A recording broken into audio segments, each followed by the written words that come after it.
He's Nick, and I'm Matt, and we're insufficient. I hate that so much.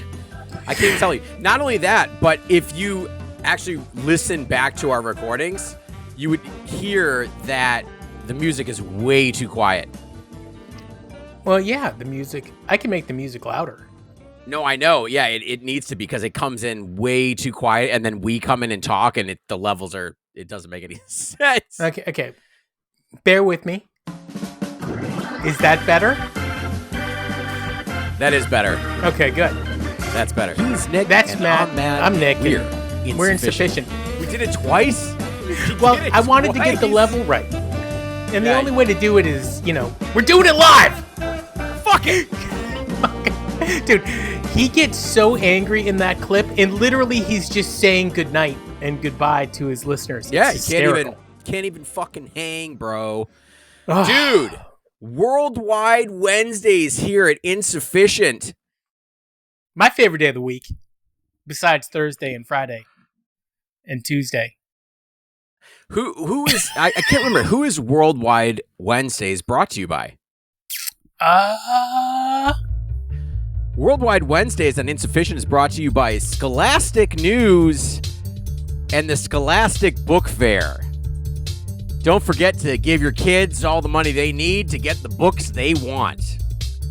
Scholastic News. And bong hits. No one, I can never hear it when you do that, by the way. Really? That makes me so sad. It's just the reality. Nah. It's just the reality. But it is one of my favorite days on Insufficient. Worldwide Wednesday is great because everybody that chimes in over the week, not everybody, but a lot of the people that chime in, we get to shout out and talk about it. It's great. Absolutely.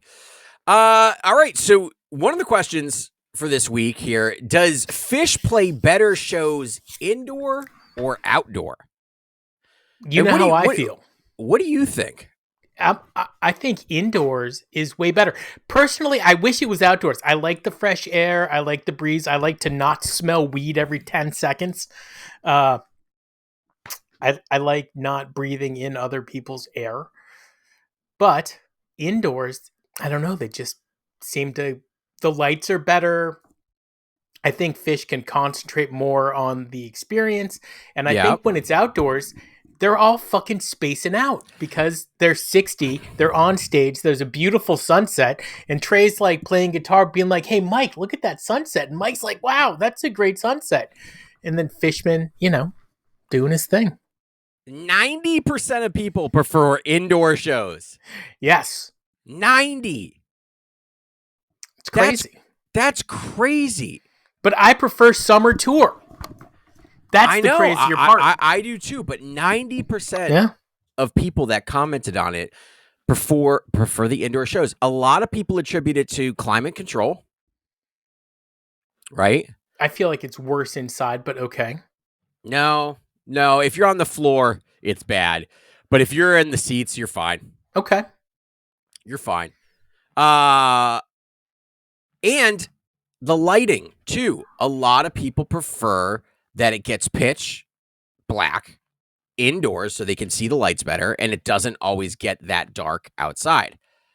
So there's a lot of that. Climate control and lighting is a big factor here. I didn't hear many people say anything about performance, things like that, the things that we talked about. So the point we were making, nobody commented on. And not really. Yeah, they were just being self-servient and talking about the things they like and need. Yeah. Okay, fine. I need fresh air. I do agree that the lights are better in the dark. And I like outdoor shows. I like them. The vibe is a little bit different, and it is a little easier to get to the bathrooms and your concessions. With indoor show, you look ridiculous. You look like your name should be D'Artagnan. It is. D'Artagnan. I'm a member of the Three Musketeers. Yeah. I don't really like. God. Yeah. So there are actually 4 of them. I'm surprised we've never made this comparison before. It says the Three Musketeers, but then there's that 4th guy who's like the man in the mask that's part of the team. And there's 4 members of Phish. Are they the Four Musketeers? No, they're the Four Musketoons. It's like a half-breed of the Musketeer. Yikes. Sorry, I didn't mean to cut you off. No, it's fine. It's fine. So basically, at the end of the day, people want indoor shows for their Phish. Okay. But I do, again, like I said, you can get to the concessions easier outdoors. Bathrooms a little bit easier. I guess it depends on where they're playing. I like the vibe of outdoor shows, but no, indoor shows have their, I think sound probably plays a little bit better indoors than it does outdoors. I don't know. Yeah, I think the sound is definitely better inside as opposed to outside. The second question, has Phish ever repeated the exact same set list 2 shows in a row? Yeah, the answer is no. The answer is no. Sorry, there's a hummingbird. I mean, don't expect me to do a podcast in the daytime with hummingbirds in my window and not look over there every now and again. Sorry. Well, I'm going to because you're like an old man. Yeah. Basically. A fair statement. Yeah. Ooh. Oh. Is that a red-footed booby outside? I don't care much about anything except for Phish and hummingbirds. As a matter of fact, if you want to do a spin-off podcast just on hummingbirds, I'm there. I don't know what we would talk about. I don't know what we talk about in our Phish podcast. It's a lot of it's grab ass. A lot of it is. I feel like that's the charm. I would say 99% of people said no, they haven't. And okay. So I should probably revise the question and say, okay, not have they repeated the exact same show, but have most of the songs been repeated from one show to the next at any point? And yes. That answer is yes. Yeah, in 92, we did a show where the set lists were very similar. Both included a split open and melt. Opener or something. No, but it was like the second song, and like that country grab ass song was the opener both nights. So, okay. Yeah. I feel it. So, all right. Not the greatest questions, but, I think we got some answers. They were pretty definitive on indoor shows and repeat sets. Nobody likes an outdoor show. Nobody thinks Phish has played the same show twice. Well, okay, so they haven't played the same show twice. But interestingly enough, I saw a comedian the other day when we were talking about the Hollywood Bowl show, night 1, about all the repeats. And he was all pissed off that people like me and you were like, why are we so upset that there's repeats? Like, sorry that Phish stepped on your cocaine and upset. I was like, well, number 1, I don't do that stuff. Number 2, Second of all, can you step on cocaine? I guess you could. Number 2, I we expect them to, more gaps between shows and songs, and there was like no gap. So I don't know. That kind of caused an outrage, but he was of the mindset that they were fucking with everybody. I think so. For whatever reason, Phish was pissed at the Hollywood Bowl crowd. Whatever it was. And anybody that says that, those were great shows, like, you're missing the plot. Yeah. They weren't. Speaking of missing the plot, so I had this theory that I was saving, and I was going to bring it up at the end of the week, because I think some members of the band are still in California, particularly Fishman, from some of the social media like tidbits from his outer circle that are on, like, looks like he might be in San Diego or Los Angeles. And I was thinking, it's been so long since we've had debuts. Maybe they're recording an album, and maybe they're recording it in California, which I thought would be really cool. They just released an album. Yeah, 2 years ago. Was it 2 years ago? No. Evolve? Was 2 years ago? Yeah. No, it couldn't have been. It couldn't have been, because I when they released it, I was in Lake George, and that was last fucking summer. All right, I'm looking it up. I'm looking it up live. We're doing it live. We're doing it fucking live. You're right. It was July 2024. Okay, fine. Maybe they're not. But then, anyway, Mike Gordon has been down in Karina had a lumpy head. He played Jazz with Fest. Yeah. Homie had 3 or 4 new songs that he debuted yesterday or the day before.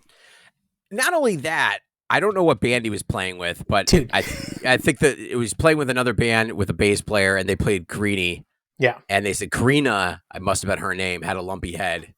And dude, he was like fucking jamming out. I had never seen Mike move so much on stage. Yes. And so I'm kind of curious, like, why is he so into it with other people? Then he gets to Phish. He's just like, dude, he rocks so hard in Phish and looks so bored. And then he gets on stage with not the same musicians, and he's like dancing around, having fun, like, you know. Is it because he has to put? Is it because he has to put a little bit more thought into what he's doing with Phish? And I think he can't let himself play Phish songs in his sleep. No, he can't, because I've seen him on his Instagram go that he has to run through songs on his bus. So no, he can't. Really? Yeah. I wonder what that's like. They all do, by the way. They all have to run some of these songs. I think he was running It's Ice. You think Trey has to run songs? Trey should run songs. I don't think Trey does. Well, it shows. No, it doesn't. I mean, you know, he did that acoustic tour, which was cool. Now, for that, I think he had to run songs. But I think for that spring tour, everything was fresh. So he definitely does have to run songs, because if you just look at what happened at the Hollywood Bowl with Lizards. Okay. So fine. Maybe, I know that Fishman, from what I hear, Fishman's practicing a lot. So he practices a lot before the show. He's got his own room. This? It's just that Trey has said it. Oh. And you see pictures of Fishman all the time on the road, backstage, practicing. What's really interesting is in those pictures, he's playing a really small set compared to what he has on stage. Oh, yeah, it's stripped down. Like, he's not going to have... Yeah, why the fuck would he have his entire set with all this fucking... Well, then why does he have that on stage? Because for the songs, they need all that stuff. Like, so he's actually stripped away some stuff before, like, his set does change. He got really bare bones, and then he added a whole bunch of stuff back on, which I was thankful for, except for that one fucking crash that he's... The Wuhan.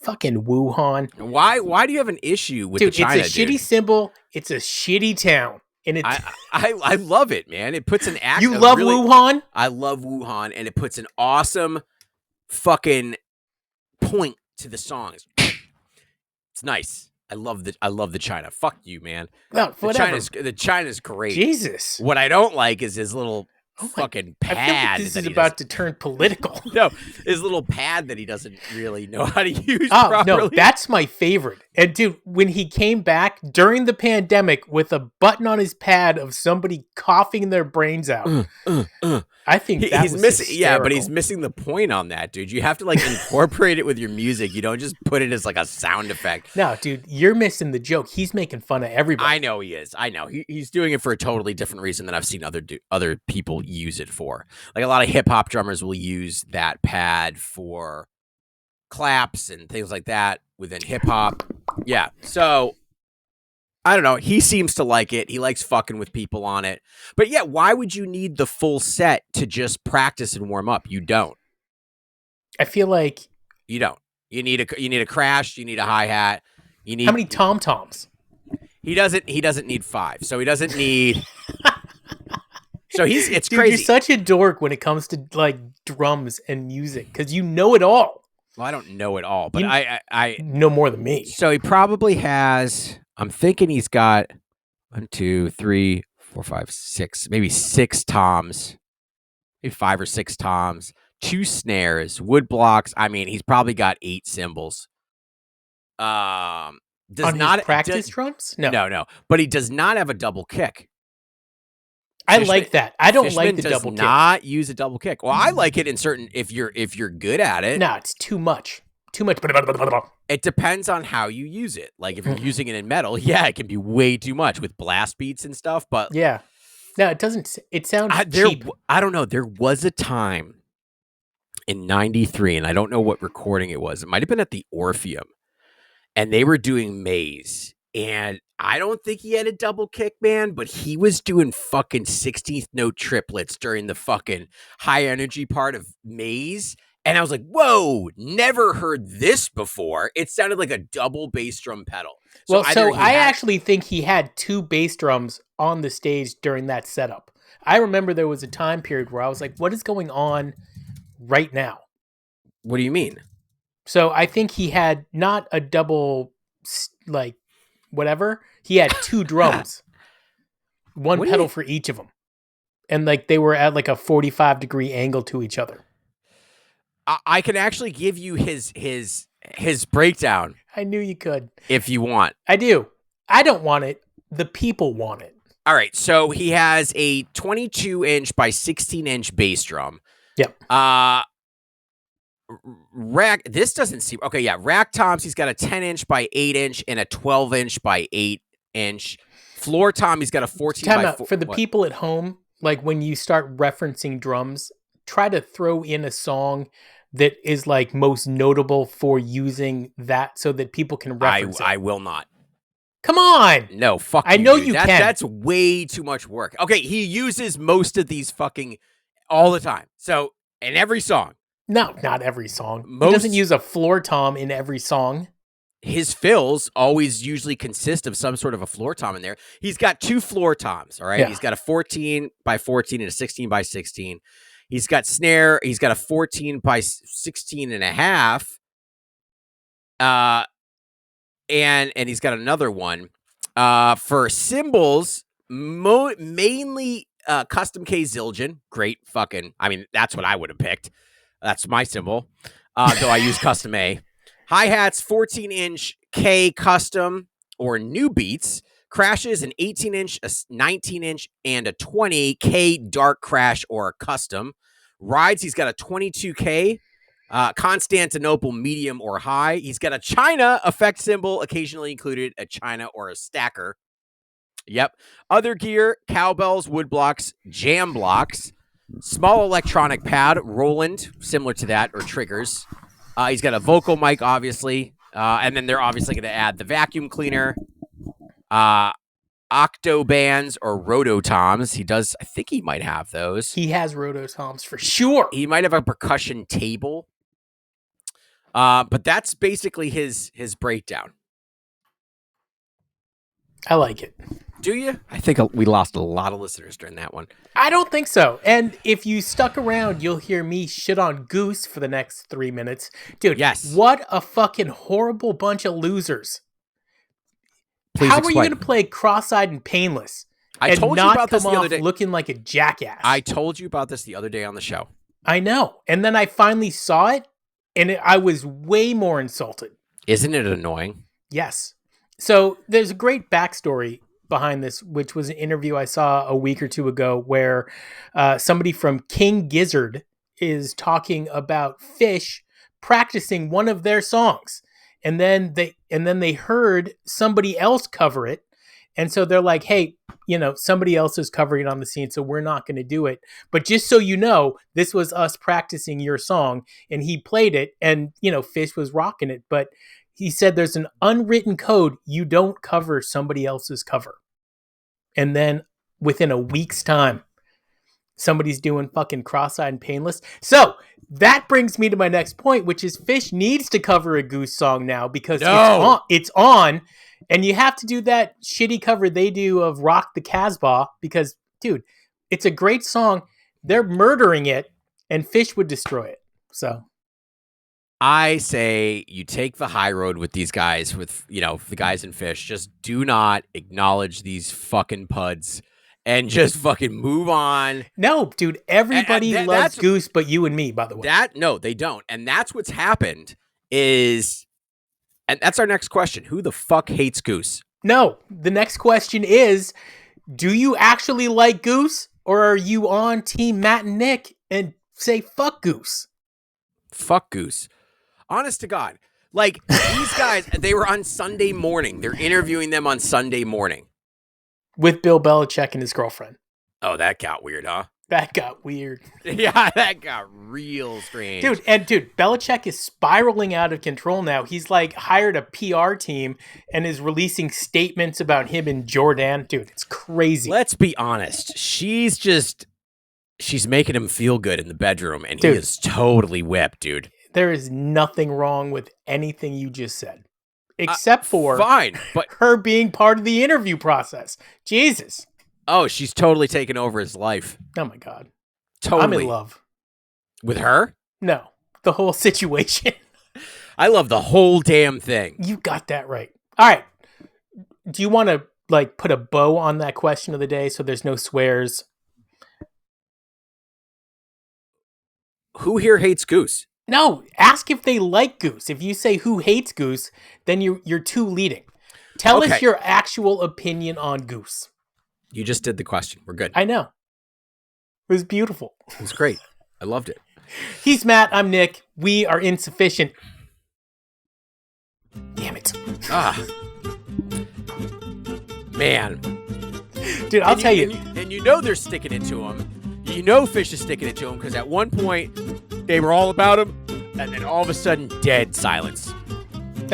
Tom's all about him. A lot of people in the inner circle are all about him. They're on podcasts by a different podcast group than ours all the time. People love Goose. They're never going to make it. They're never going to make it. Yeah, they just seem kind of meh. They will never get to the point. Oh. They'll never get to the point that Phish is. Period. Hands down. Well, okay. I agree with that. Yep. Okay, will they make it? Or have they made it? Sure. But they'll never get to that point. They will break up. Guaranteed.